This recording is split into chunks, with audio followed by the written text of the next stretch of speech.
happy to be here because I'm your host and the person who is igniting humanity around the globe. I'm Lady JB, and I am so committed to making a difference on the planet by igniting the lives of individuals. We, each and every one of us, has to decide that we can ignite humanity, and this show is all about ways that you can do it at home, your way, your unique way, and you can do it one tiny little increment at a time, igniting people's lives, and that ultimately is going to turn into a powder keg of power, and we are going to ignite humanity. And why are we doing it? Well, because each and every one of us has a responsibility to ignite the lives of others, because if we don't, then who's going to do it? And so many people in this world, on this planet right now, are consciously aware of the importance of shifting the needle, of making a paradigm shift, an absolute, categoric new change in humanity so that we have a future for ourselves, a future for our children, a future for generations to come. And I think many people,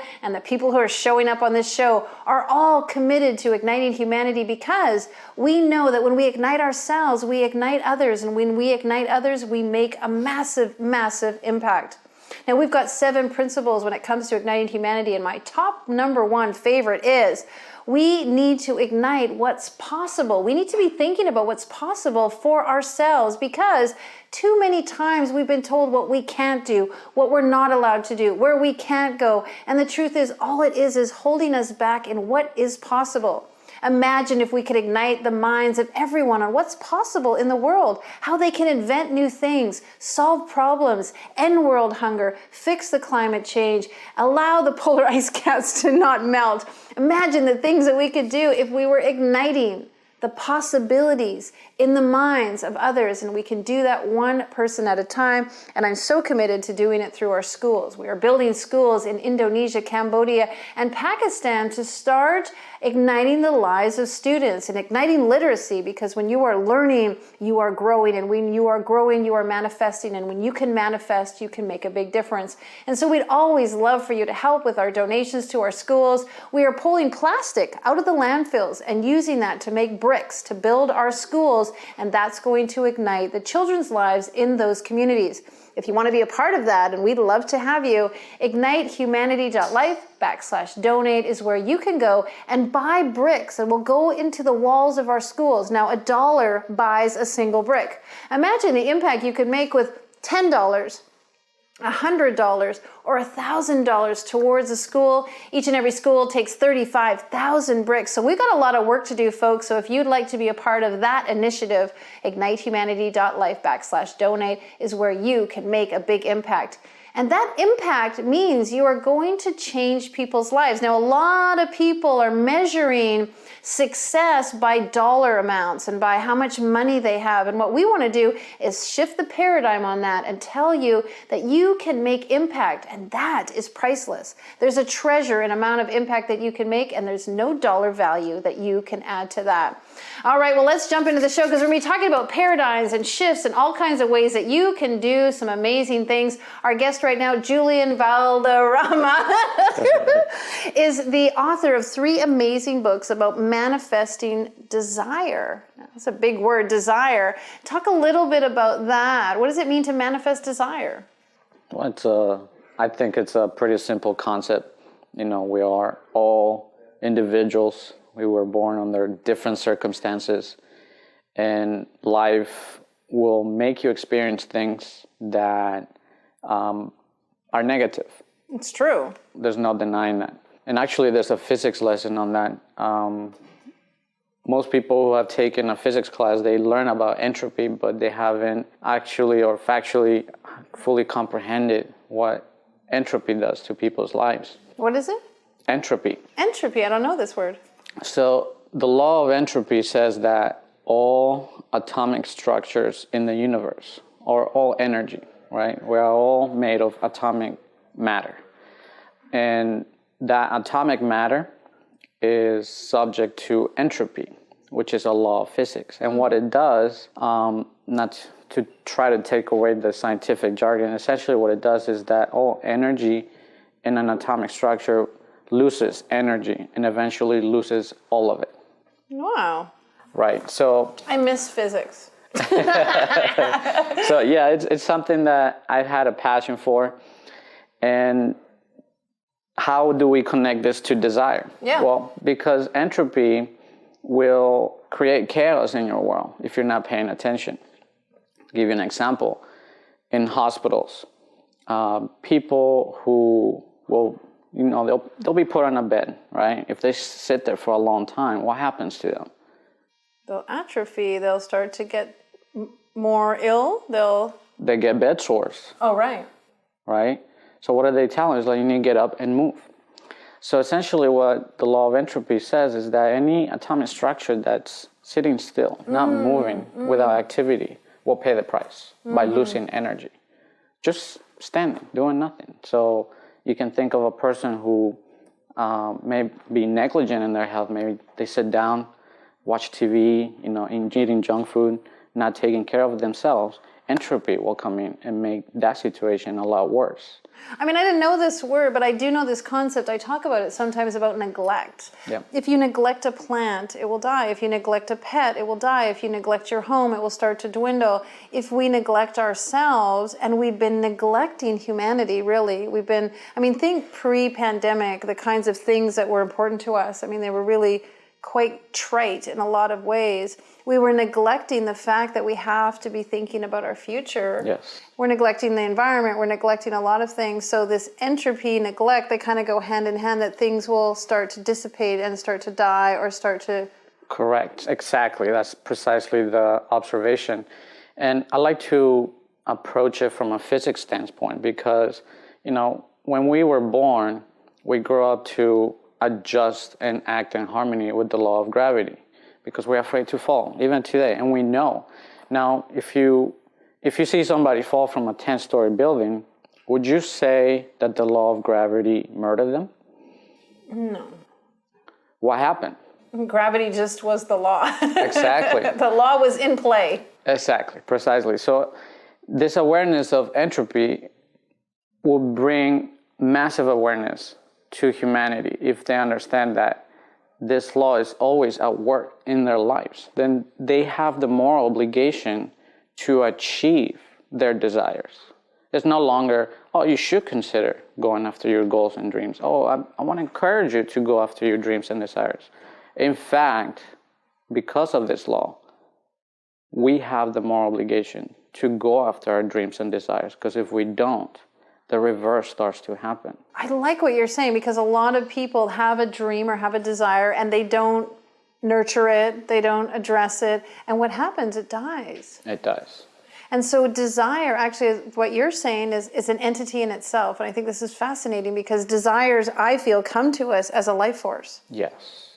So that's an excellent observation, because when we have desires, we use our imagination to see an end result. Consciousness, it's a form of energy. It projects outward. It's like light. We're literally entities that are projecting light, and light illuminates darkness. Entropy is essentially a symbol of darkness that's integrated into the universe. You got to have both light and darkness, right? You can take it as God creating almost like a game. So if there is a game, there's a goal, there's a dream, there's a journey. And through that journey, there's tools. There's a pathway, there's something to accomplish. But if you don't follow the path, if you don't follow that journey, and in essence, the desire to finish the game, then you end up atrophying, just like you said. And you will not get your dreams or desires. And so factually, our dreams and desires is what God has given us. Gifted us, right? Given to us. And what do most people do with dreams and desires? A lot of times they talk themselves out of it. And guess what to do on that? Entropy. Right. Because that's entropy's job. It's telling you, you cannot, you won't. It's lying to you. But physics is lying to you. Yeah. I love that. Yeah. No wonder I didn't take that class.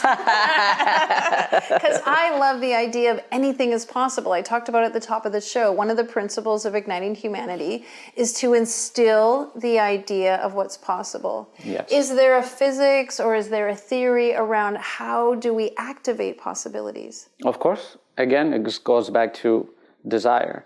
When you hold on to a vision long enough, it saturates your mind. It saturates your entire being. And essentially, because physics teaches us that particles are energy that are spread thin through time and space. This was proven by an experiment that gave way to the basics of quantum mechanics. And it says that a particle, a tiny ball of energy, right? When you think of atomic structures, first and foremost, there are waves of energy spread thin through all space and time. And this has been proven beyond a shadow of a doubt. I want to quote here Nikola Tesla. He was very clear because he said that every individual in the universe, you and I, everyone watching, that we are an engine and that we are geared into the will work of the universe, and that your influence, so your thinking, your feelings, your actions. Are you hearing this, people? Your thinking, your feelings, your actions. Yeah, the mechanics of the body and who we are and how we function. That energy is atomic and is spread thin through all space and time. And that's why he said that your influence extends into infinite distance. So, wow. Right, how come we don't know that? Right? I was going to say, like, why is it just now we're hearing so much about this? This quantum mechanics, quantum beliefs, quantum, what did I hear just recently, like about the quantum attraction? Like, these are all things that are not new, because they've been here a long time, but they're really becoming new. And that's why I really wanted you on this show, is because people are here listening and they're saying, I'm hearing these terms, but I don't get it. I don't understand. Where did it all come from? Who just made this up? Mm-hmm. But it isn't new. It's been around forever, but we're just now really understanding it. You are correct. And I think that one deserves a much bigger answer that can be given here in 20 minutes. But if I can wrap it around one answer, or a simple answer for everyone to understand, is that if there's a God of light, of love, of joy, and peace, right? Entropy exists as a contextual field for us to experience life. Then also darkness and everything that represents the opposite of what is good has to also exist for good to exist in a contextual field. And that's for us, for you and I, to have the opportunity not to create paradise as God has defined it, but to try to create paradise and love and joy as we perceive it, as what, in a way, given us the opportunity to prove our love, our joy, our peace, to show who we truly are. Now, that doesn't mean that it's always going to work like that. Obviously, with the state of the world, as you mentioned, we see a lot of chaos, a lot of entropy is in place. It seems like it's saturating the world, doesn't it? It's true. But again, if we're not paying attention, if we're not caring about each other, if we're not listening to the cries of our children, the cries of our neighbors, the cries of our nation, then we're just really allowing everything to... Yeah, we're allowing it. I think the show is really about no longer allowing. You talked about choice. Yeah. Share a little bit about that. You had a choice maybe in your life somewhere, and I like to talk about ignite moments, that moment where something happened that really helped define you.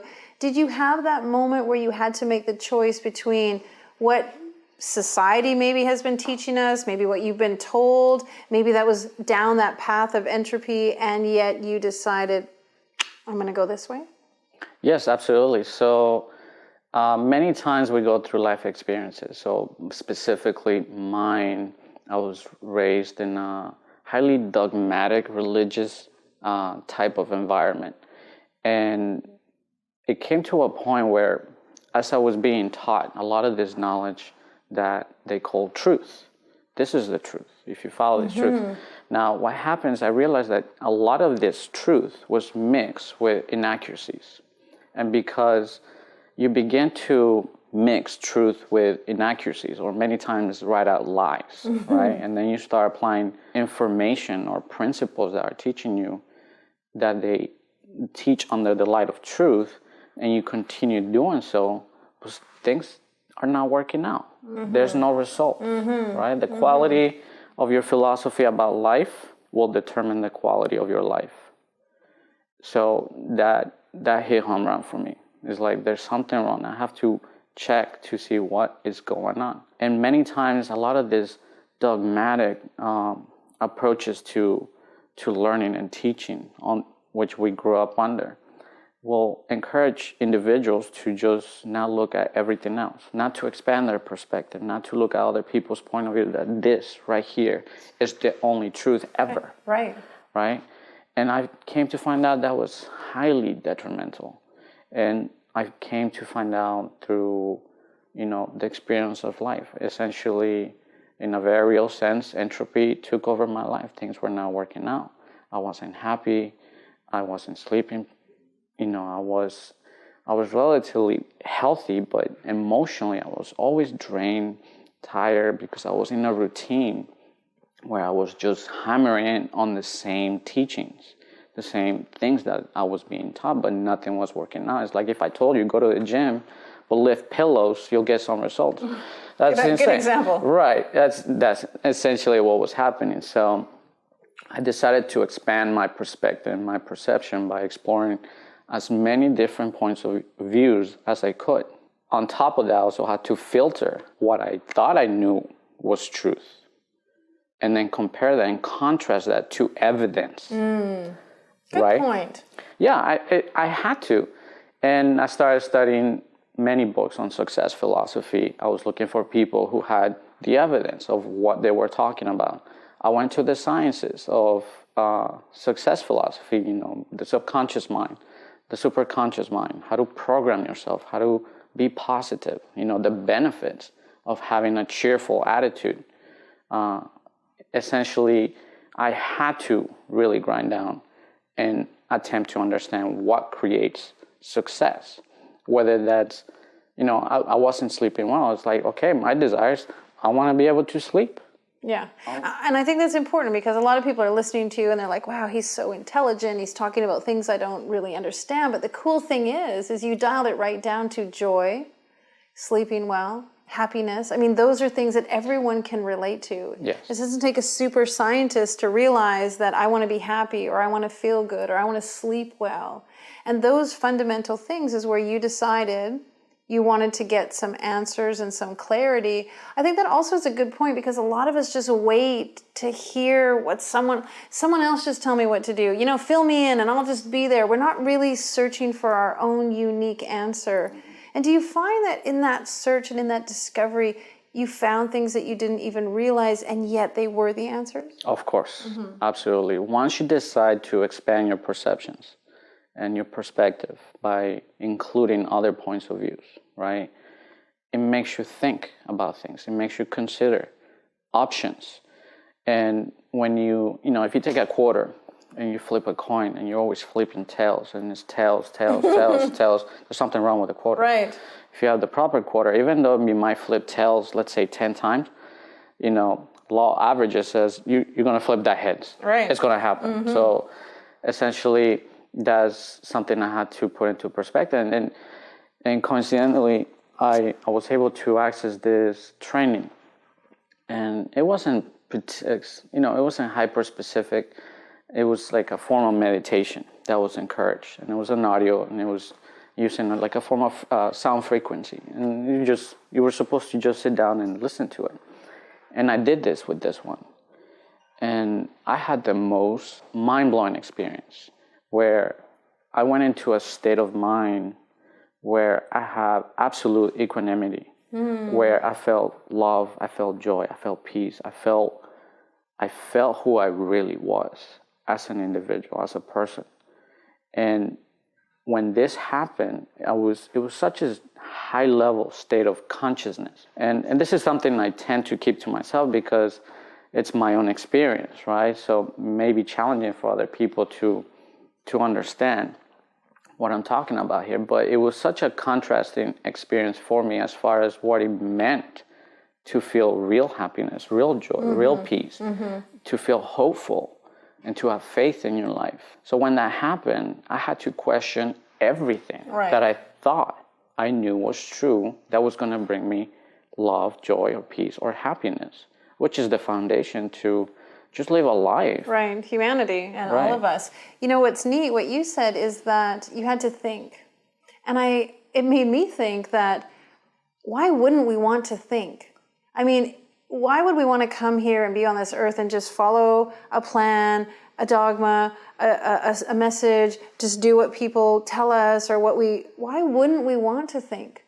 Why wouldn't we want to go down that discovery and use our brain, use this amazing organ we have in our body to think in ways that are going to make us have joy, happiness, desire, and peace? I mean, it's really a neat thing because many of us are just like going through the motions, but we're actually not using that organ for what it's designed for, which is to think about things that are ultimately only you can think for you, only I can think for me. And I think that is really one of the things we've surrendered to, is letting other people think for us. Exactly.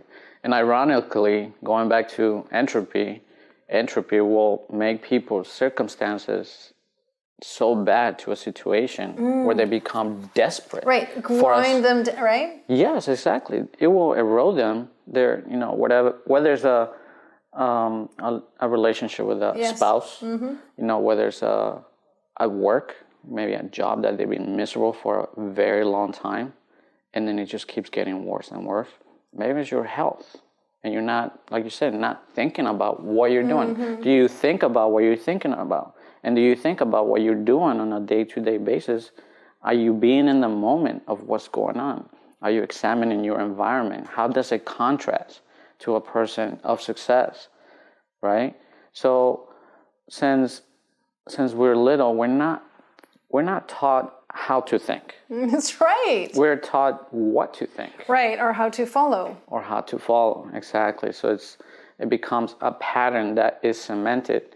And similarly, Nikola Tesla said that humanity's thinking is in an inexorable, in an agent where it's cemented. There's no movement. It's hard to change. And ironically, the laws of physics cement every mental agreement of consciousness. And it's hard to break through that. But he said it's new data, it's new knowledge, it's a new frequency, a new way of thinking that has to be introduced into the mass consciousness to change things. Because if you continue to think like you've always thought, you're going to continue to receive the same results. Right, and what did Einstein say? The mind that created the problem can't think of the solution? Is that something like that? What was it? That's not the right quote, but it's something about if you, the mind that, you need a new thought to create the solution to a problem. So you need to be thinking in a new way to solve the problems. You can't just be thinking the same way. I know exactly what you mean. He says something like, the same mind that created the problem cannot be the same mind that can create the solution. Exactly, thank you. and I'm paraphrasing. Exactly, but the point is we have to evolve, which is really the second principle of igniting humanity, to evolve, to foster evolution, and we all need to evolve. And folks, it's really special that we're having this conversation because we want you to be thinking differently. We want you to be awakened to some new ideas and some new ways to think. And I find it fascinating that just by talking about ways to think and thinking about ways, it actually opens up all new kinds of concepts. And so that possibility thing sort of gets fostered. It's when we just stay, in that very rut, or we're not awakened to what's possible, that we just do ourselves a disservice. Exactly. And this is something I learned through my process, is in order to break through that rut that you're talking about, that pattern that just keeps repeating every day, that's eroding your life, that is wearing you out, right? Whatever's happening, there's a way to break through that. And it's rather simple. And it's accepting certain parameters of truth and how truth is created in people's minds. And the first acknowledgement that creates people's parameter of truth is understanding that we are born and we come into this world with a clean slate, no thoughts, no real awareness of what is going to happen. So we are at the mercy of the environment for which we are born under, right? Your parents, if you have family, cousins, uncles, and then you have to consider also the fact that your parents and down the bloodline came into this world through the same process. It's a highly subjective process where people gather data and information. It's not objective at all. So what happens? As you grow up, You're in a blank mind. These people in your life are essentially the gods, right, of your little baby. You can't help but to be groomed and programmed by whatever it is this environment is programming into the environment. Right? We go back to that same thinking. The quality of your thinking will determine the quality of your life. Just thinking about that logically and rationally should take anybody and think, you know what, maybe I need to rethink what I think is true. Many times we don't want to make our parents wrong, or our religious instructors, or our school instructors. But it comes down to your life. What is happening right here, right now? If you have challenges and situations, you have to be aware, you have to be in the moment if you want to break through your challenges and examine the entire contextual field of your experience. This is something that I was able to integrate, but many people can't even hope to think about these things because they weren't even taught to think about these things. Right. And actually, they do the opposite. Yes. They tell them to just think this way, this is how it is, and there's no other option. Highly detrimental. Well, you have written some really incredible books. You shared some amazing philosophies, and I really want to thank you for being here, because I could just keep talking and unpacking and unfurling and really going down a beautiful rabbit hole of what's possible. Thank you so much. Thank you for having me. You're a blessing. Absolutely. Well, as you can see, Julian has some amazing ideas, suggestions, and new ways for you to be thinking, and that's what this show is all about.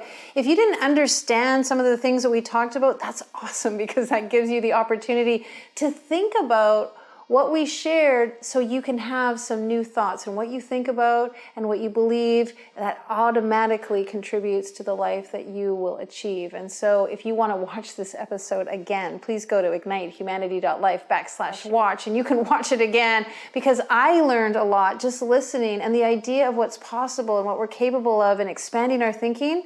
That's what is going to move the needle on humanity. Well, loving you all very, very much. We'll see you tomorrow, and thanks for coming to the show. Now, more than ever, we need to come together to connect with one another.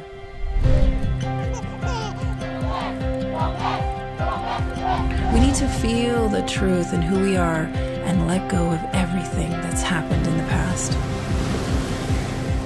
We need to empower every person on the planet and awaken hearts, enliven souls, come together, laugh, play, rejoice, connect, create, and love.